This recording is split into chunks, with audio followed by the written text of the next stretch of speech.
بسم اللہ الرحمن الرحیم۔ عبد المطلب کو یہ حکم اس وقت دیا گیا جب وہ اپنی منت بھول چکے تھے۔ پہلے خواب میں ان سے کہا گیا منت پوری کرو۔ انہوں نے ایک مینڈھا ذبح کر کے غریبوں کو کھلا دیا۔ پھر خواب آیا اس سے بڑی پیش کرو۔ اس مرتبہ انہوں نے ایک بیل ذبح کر دیا۔ خواب میں پھر یہی کہا گیا اس سے بڑی پیش کرو۔ انہوں نے ایک اونٹ ذبح کر دیا۔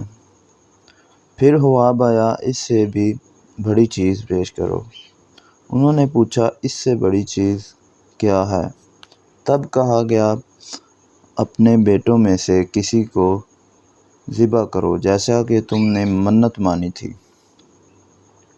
اب انہیں اپنی منت یاد آئی، اپنے بیٹوں کو جمع کیا، ان سے منت کا ذکر کیا۔ سب کے سر جھک گئے، کون خود کو ذبح کرواتا؟ آخر عبداللہ بولے، ابا جان آپ مجھے ذبح کر دیں۔ یہ سب سے چھوٹے تھے، سب سے خوبصورت تھے، سب سے زیادہ محبت بھی عبد المطلب کو انہی سے تھی، لہٰذا انہوں نے قرعہ اندازی کرنے کا ارادہ کیا۔ تمام بیٹوں نے نام لکھ کر قرعہ ڈالا گیا۔ عبداللہ کا نام نکلا۔ اب انہیں چھری لی، عبداللہ کو بازو سے پکڑا اور انہیں ذبح کرنے کے لیے نیچے لٹا دیا گیا۔ جوں ہی باپ نے بیٹے کو لٹایا، عباس سے ضبط نہ ہو سکا، فوراً آگے بڑھے اور بھائی کو کھینچ لیا۔ اس وقت یہ خود بھی چھوٹے تھے۔ ادھر باپ نے عبداللہ کو کھینچا۔ اس کھینچا تانی میں عبداللہ کے چہرے پر خراشیں بھی آئیں۔ ان خراشوں کے نشانات مرتے دم تک باقی رہے۔ اسی دوران بنو مخزوم کے لوگ آ گئے۔ انہوں نے کہا آپ اس طرح بیٹے کو ذبح نہ کریں، اس کی ماں کی زندگی خراب ہو جائے گی۔ اپنے رب کو راضی کرنے کے لیے بیٹے کا فدیہ دے دیں۔ اب سوال یہ تھا کہ فدیہ کیا دیا جائے۔ اس کی ترکیب یہ بتائی گئی کہ کاغذ کے ایک کاغذ پر 10 اونٹ لکھے جائیں، دوسرے کاغذ پر عبداللہ کا نام لکھا جائے۔ اگر 10 اونٹ والی پرچی نکلے تو 10 اونٹ قربان کر دیے جائیں۔ اگر عبداللہ والی پرچی نکلی تو 10 اونٹ اضافہ کر دیا جائے۔ پھر 20 اونٹ والی پرچی اور عبداللہ والی پرچی ڈالی جائے۔ اب اگر 20 اونٹ والی پرچی نکلے تو 20 اونٹ قربان کر دیے جائیں، ورنہ 10 اونٹ اور بڑھا دیے جائیں۔ اس طرح 10 کر کے اونٹ بڑھاتے جائیں۔ عبد المطلب نے ایسا ہی کیا، 10 اونٹ بڑھاتے چلے گئے۔ ہر بار عبداللہ کا نام نکلتا چلا گیا، یہاں تک اونٹوں کی تعداد 100 تک پہنچ گئی۔ تب کہیں جا کر اونٹوں والی پرچی نکلی۔ اس طرح ان کی جان کے بدلے 100 اونٹ قربان کیے گئے۔ عبد المطلب کو اب پورا اطمینان ہو گیا کہ اللہ تعالیٰ نے عبداللہ کے بدلہ 100 اونٹوں کی قربانی منظور کر لی۔ انہوں نے کعبے کے پاس 100 اونٹ قربان کیے اور کسی کو کھانے سے نہ روکا۔ سب انسانوں، جانوروں اور پرندوں نے ان کو کھایا۔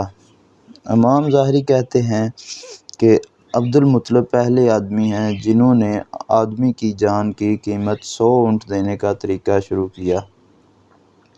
اس سے پہلے 10 اونٹ دیے جاتے تھے۔ اس کے بعد یہ طریقہ سارے عرب میں جاری ہو گیا۔ گویا قانون بن گیا کہ آدمی کا فدیہ 100 اونٹ ہی ہے۔ نبی کریم صلی اللہ علیہ وآلہ وسلم کے سامنے جب یہ ذکر کیا گیا، آپ نے اس کی فدیہ کی تصدیق کی، یعنی فرمایا کہ یہ درست ہے، اور اسی بنیاد پر نبی کریم صلی اللہ علیہ وآلہ وسلم فرماتے ہیں میں 2 ذبیح ہوں، یعنی حضرت اسماعیل علیہ السلام اور حضرت عبداللہ کی اولاد ہوں۔ حضرت عبداللہ قریش میں سب سے زیادہ حسین تھے۔ ان کا چہرہ روشن ستاروں کی مانند تھا۔ قریش کی بہت سی لڑکیاں آپ سے شادی کرنا چاہتی تھیں، مگر عبداللہ کی آمنہ سے شادی ہو گئی۔ حضرت آمنہ وہب بن عبد مناف بن زہرہ کی بیٹی تھیں۔ شادی کے وقت حضرت عبداللہ کی عمر 18 سال تھی۔ یہ شادی کے لیے اپنے والد کے ساتھ جا رہے تھے۔ راستہ میں ایک عورت کعبہ کے پاس بیٹھی نظر آئی۔ یہ عورت ورقہ بن نوفل کی بہن تھی۔ ورقہ بن نوفل قریش کے ایک بڑے عالم تھے۔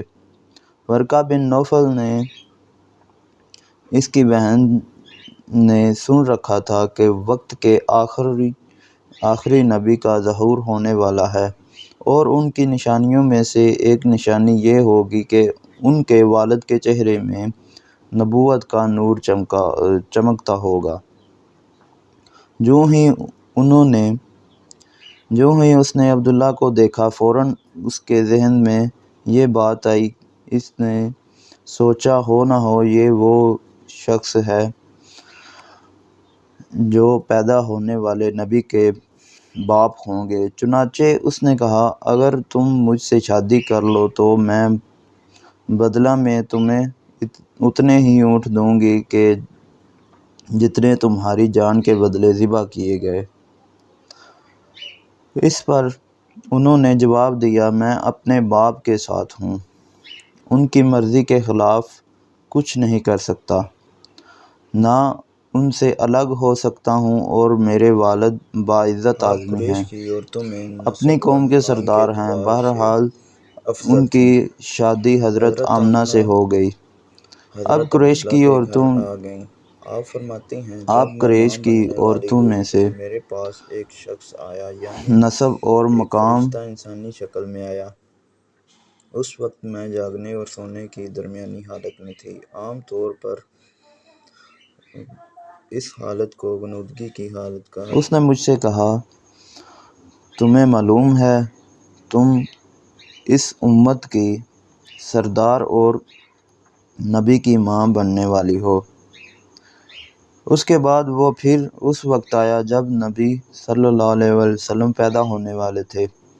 اس مرتبہ اس نے کہا، جب تمہارے ہاں پیدائش ہو تو کہنا، میں اس بچے کے لیے اللہ کی پناہ چاہتی ہوں، ہر حسد کرنے والے کے شر سے اور برائی سے۔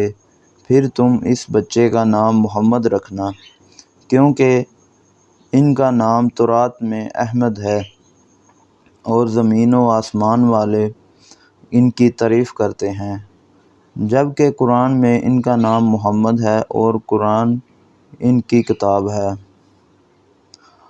البدایہ والنہایہ۔ ایک روایت کے مطابق فرشتے نے ان سے یہ کہا، تم وقت کے سردار کی ماں بننے والی ہو۔ اس بچے کی نشانی یہ ہوگی کہ اس کے ساتھ ایک نور ظاہر ہوگا، جس سے ملک شام اور بصرہ کے محلات میں بھر جائیں گے۔